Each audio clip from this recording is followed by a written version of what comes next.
जी students, अब हमारा topic है छूने की हिस्स।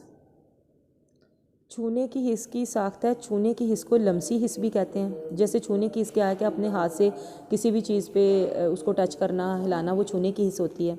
और इसका जो ऑर्गन होता है वो स्किन है। स्किन पे ही हमें अब अपने हाथ से अपने बाजू पे दबाएं, टांगों को दबाएं या जिस्म के किसी भी हिस्से पे दबाएं तो सारी बॉडी पे जो है वो स्किन मौजूद होती है, जो हमें एहसास दिलाती है कि हमें हमारी जिल्द पे किसी ने पिन के साथ कोई चुभोया या हाथ से कुछ लगाया। तो जिल्द जो है वो झिल्ली की सूरत में तमाम जिस्म पर मौजूद होती है। बालों, नाखूनों और दांतों पर जिल्द नहीं होती, लेकिन इनकी जड़ें जो हैं वो जिल्द में ही होती हैं।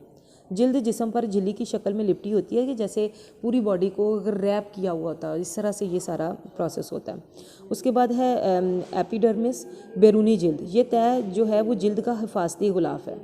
जिल्द की बैरूनी तह जो है वो खुश्क खुलियों से मिलकर बनी है, यानी ड्राई सेल से मिलकर बनी है। अब गीले हों तो फिर पूरी बॉडी हर वक्त गीली रहे, लेकिन हमारी बॉडी ड्राई होती है तो ये ड्राई सेल से मिलकर बनी है।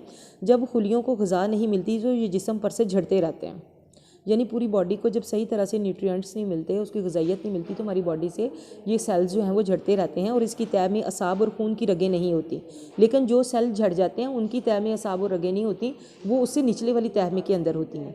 इसलिए जिल्द की इस बैरूनी तह पर हल्की सी खराश से खून नहीं निकलता। जिल्द का ये हिस्सा कदरे उभरा हुआ होता है, खुसूसन उंगलियों की पोरों और सिरों पर यह उभार नुमाया होता है, और हाथों की हथेलियों और पाँव के तलवों में जिल्द का ये हिस्सा जो है वो मोटा होता है। बैरूनी जिल्द में भी बाल पाए जाते हैं, जैसे बालों इसके बाजुओं के ऊपर होते हैं, टांगों के ऊपर होते हैं, फेस के ऊपर होते हैं। और ये बलाई नाखन का ऊपर वाला जो हिस्सा होता है वो बलाई जिल्द में पाया जाता है, यानी जो नाखन है वो हमारी ऊपर वाली जो जिल्द है उसमें मौजूद होता है। जिल्द की सतह पर पोर्स होते हैं। हाथों की हथेलियों में 1 मुरब्बा इंच में पसीना लाने वाले गदूद के 3000 मसाम होते हैं। यानी हथेली कितनी देखें कि पाम का साइज़ कितना का होता है। इतने छोटे से हिस्से में जब हाथों में पसीना आता है तो वो जो मसाम पसीना लाते हैं हाथों में, वो कितने तादाद में कितने होते हैं, 3000 होते हैं। जिस्म के कुछ हिस्सों में ये मसाम जो हैं वो कम होते हैं, कुछ में ज़्यादा होते हैं। कुछ लोगों को जैसे बॉडी में पसीना ज़्यादा आता है, फेस पे ज़्यादा नहीं आता, कुछ को फेस पे बहुत आता है, सर में नहीं आता। इस तरह से कुछ लोगों का डिफरेंट होता है, तो वो उनकी उस बॉडी का जो के पोर्स जो हैं वो उस जगह के हिसाब से फिर डिफरेंट होते हैं। और वो 400 फी मुरब्बा इंच से है। इन मसामों से पसीना और कार्बन डाइऑक्साइड, चिकनाई और दूसरे फासद मादे जो हैं वो खारिज होते हैं।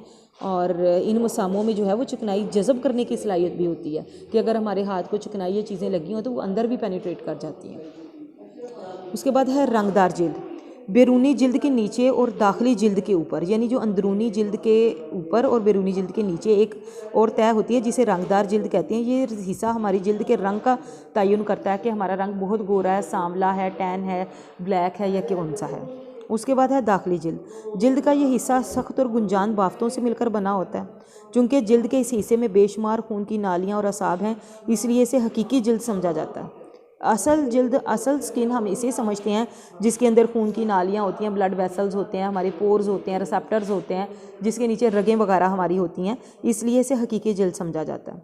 इस जिल्द का ऊपर वाला हिस्सा हमवार नहीं होता, बल्कि इसके ऊपर उभार पाए जाते हैं जिसको पैली कहते हैं, पेपली कहते हैं। दाखिली जिल्द में 4 किस्म के असाब पाए जाते हैं। जो हमारी अंदरूनी जिल्द होती है ना, जिसको दाखिली जिल्द कहते हैं, उसमें 4 किस्म के असाब पाए जाते हैं। सबसे पहले आज़ाद असाब हैं। ये असाब हिस्सी ख़ाज़ा से मुतल्लिक़ हैं जो जिल्द से दबाव, दर्जा हरारत और दर्द के एहसास वसूल करते हैं और इनमें तमीज़ करते हैं कि ये गर्मी की वजह से ऐसा हो रहा है या हमारा बॉडी टेम्परेचर बढ़ गया है या दर्द की वजह से ये चीज़ें हो रही हैं, वो उसको महसूस करते हैं। टोकरीदार असाब हैं। ये हाथों के निचले हिस्सों में पाए जाते हैं जो दबाव, दर्जा हरारत और दर्द महसूस करते हैं।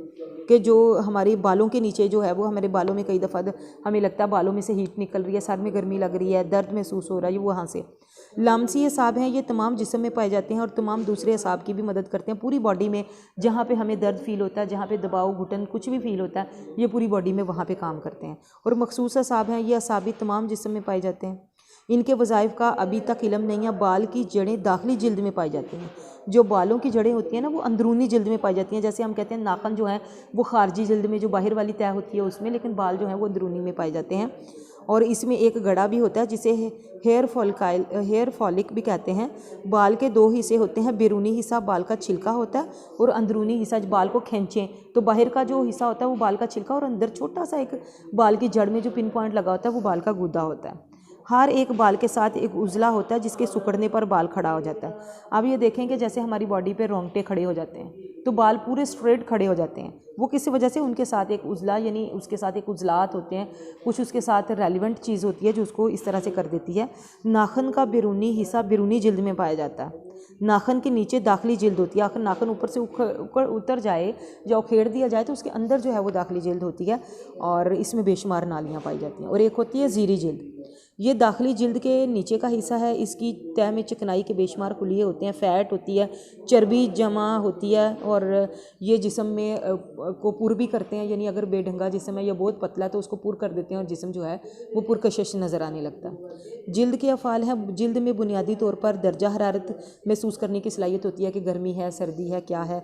दर्द और दबाव के जो एहसासात हैं कि कितना प्रेशर है उसकी बॉडी पे या किस किस्म के, इस तरह के जो महसूस करने के रिसेप्टर्स हैं वो भी पाए जाते हैं। जो टेम्परेचर को भी फील करते हैं कि रिसेप्टर्स हैं चूँकि वो टेम्परेचर को फील करेंगे कि हाई है या लो है, दर्द जो है वो हाई है या लो है, दर्द ज़्यादा हो रहा है या कम हो रहा है और किसी चीज़ का प्रेशर कितना, उस पर दबाव कितना ज़्यादा है।